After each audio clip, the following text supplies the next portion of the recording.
በስመ አብ ወወልድ ወመንፈስ ቅዱስ አሐዱ አምላክ አሜን።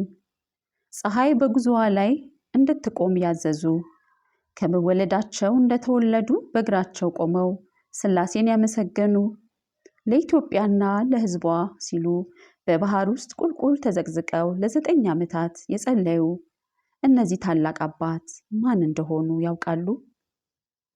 የእግዚአብሔር ወዳጅ የመላእክት አምሳያና የኢትዮጵያ የጸጋዋ ሞገስ የሆኑት ታላቁ ጻድቅ አቡነ እስትንፋሰ ክርስቶስ ዛሬ በዚህ ቪዲዮ ሚያዝያ 9 ቀን በታላቅ ክብር የምናስበውን የዚህን ታላቅ አባት እጅግ አስገራሚ ተጋድሎና የቃል ኪዳን ታሪክ በጥልቀት እንመለከታለን። የእርሳቸውን ጸሎት በመጸለይ ብቻ እልፍ አእላፍ ነፍሳትን ከሲኦል ማውጣት እንደሚቻልስ ያውቁ ኖሯል? እስከ ቪዲዮ መጨረሻ ድረስ አብራችሁን ቆዩ። ቪዲዮውን ላይክ በማድረግ እንድትጀምሩ በእግዚአብሔር ስም እንጋብዛለሁ። ታሪካችን የሚጀምረው ማኅፀነ ቅድስት ከሆነችውና ብዙ ቅዱሳንን ካፈራችው ከወሎ ክፍለ ሀገር ዳውንት ከተባለችው ልዩ ቦታ ነው። አባታቸው መልአከ ምክሩ፣ እናታቸው ደግሞ ወለተ ማርያም ይባላሉ። እነዚህ ደጋግ ወላጆች እግዚአብሔርን የሚፈሩና በሕጉ የሚጓዙ ነበሩ። ከነዚህ ቅዱሳን ቤተሰቦች ታኅሳስ 8 ቀን ዓለምን በጸሎታቸው የሚያበሩት ጻድቅ ተወለዱ። ይሁን እንጂ ልደታቸው እንደ ተራ የሰው ልጅ አልነበረም። በተወለዱበት ቅጽበት ተነስተው በእግራቸው ቆሙ። አንደበታቸውን ከፍተው ስብሐት ለአብ፣ ስብሐት ለወልድ፣ ስብሐት ለመንፈስ ቅዱስ ብለው ፈጣሪያቸውን 3 ጊዜ አመሰገኑ። ስማቸው እስትንፋሰ ክርስቶስ ተብሎ ተጠራ። የዚህም ስም ጥልቅ ትርጓሜ የአብ የወልድ የመንፈስ ቅዱስ እስትንፋስ አንድም የክርስቶስ እስትንፋስ ማለት ነው። ገና ከልጅነታቸው ጀምሮ ሊቀ መላእክት ቅዱስ ሚካኤል ዘወትር እየጠበቃቸው በመንገዳቸውም ሁሉ እየመራቸው አደጉ። መንፈስ ቅዱስ ልቦናቸውን እጅግ ብሩህ ስላደረገላቸው ገና በ5 ዓመታቸው የቅዱሳት መጻሕፍትን ቃላት፣ ብሉያትን፣ ሐዲሳትን እንዲሁም የሊቃውንትን ድርሳናት ጠንቅቀው ለማወቅ ቻሉ።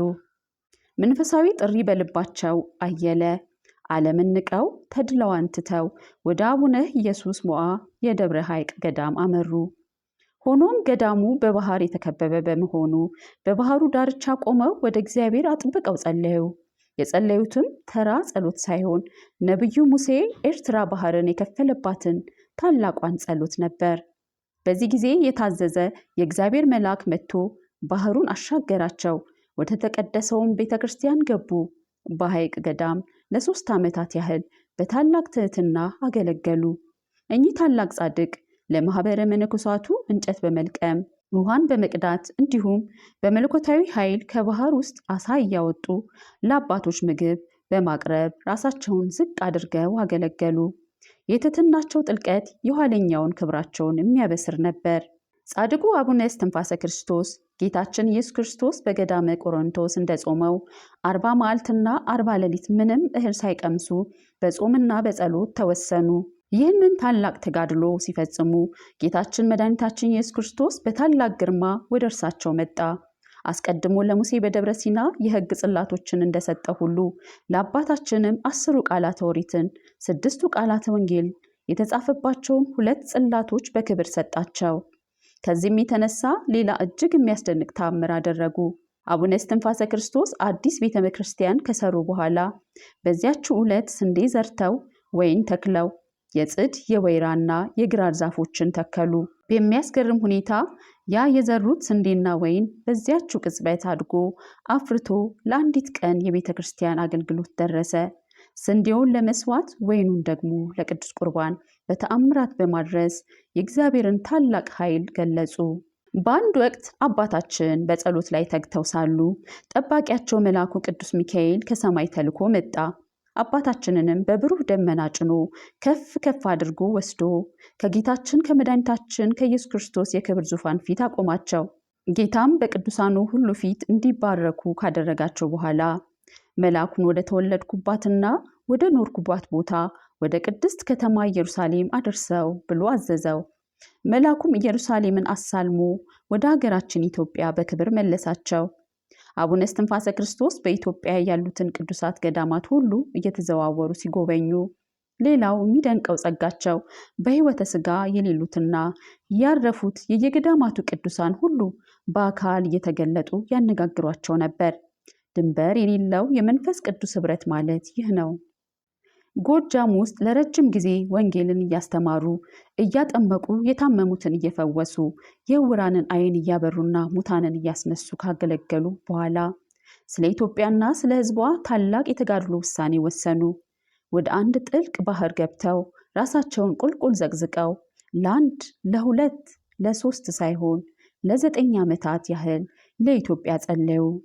ከ9 ዓመታት መራራ የጸሎት ተጋድሎ በኋላ ጌታችን መጥቶ ከመነኮሳት ሁሉ ብልጫ ያለህ ወዳጄ ሆይ ኢትዮጵያንና ሕዝቦቿን ምሬልሃለሁ፣ ከዚች ባህር ውጣ በማለት የምሕረት ቃል ኪዳን ሰጣቸው። ታላቁ ተአምር ግን ገና አላበቃም። ጻድቁ ወደ ደብረ አሰጋጅ በሚሄዱበት ጊዜ መሽቶ ፀሐይ ልትገባ ስትል እንዲህ አሏት፣ በጌታችን በኢየሱስ ክርስቶስ ስም አውግዤሻለሁ። ለመስፍን ኢያሱ በገባኦን እንደቆምሽ አሁንም ቀጥ ብለሽ ቁሚ አሏት። ፀሐይም ቃላቸውን ሰምታ በሰማይ ላይ ቀጥ ብላ ቆመች። ደብረ አሰጋጅ ሲደርሱ ፀሐይ ራሷ አፍ አውጥታ አቡነ እስትንፋሰ ክርስቶስ ሆይ እገባ ዘንድ ፍታኝ ብላ ለመነቻቸው። እርሳቸውም እግዚአብሔር ይፍታሽ ባሏት ጊዜ ወደ ማደሪያዋ ጠልቃለች። በጣም ከሁሉ በላይ ጻድቁ በእጅጉ የሚታወቁበት አንድ ታላቅ ቃል ኪዳን አላቸው። ይህ ቃል ኪዳን በአምላክ በእመቤታችን በቅዱስ ሚካኤልና በቅዱስ ገብርኤል ልቦና የምትገኝ እንደ መልካ መድኃኔዓለም ያለች እጅግ አስገራሚ ጸሎት ናት።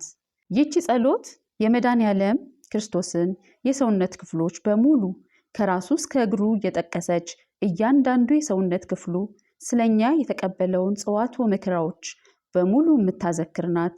በእያንዳንዱ ክፍልም ማሳረጊያ ላይ አቡነ ዘበሰማያት የጌታ ጸሎት ይደገምባታል።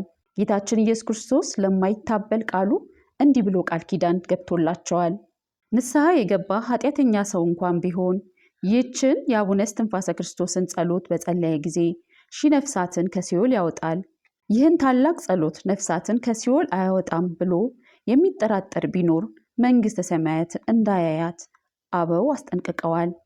እነዚህ ድንቅ አባት ታኅሳስ 8 ቀን ተወልደው ሚያዝያ 9 ቀን በታላቅ ክብር ወደ ጌታቸው አርፈዋል። የጻድቁ የአቡነ እስትንፋሰ ክርስቶስ በረከት ጸጋና አማላጅነት ከሁላችንም ጋር ይሁን፣ አሜን። ወስብሐት ለእግዚአብሔር ወወላዲቱ ድንግል ወለመስቀሉ ክቡር። ይቆየን።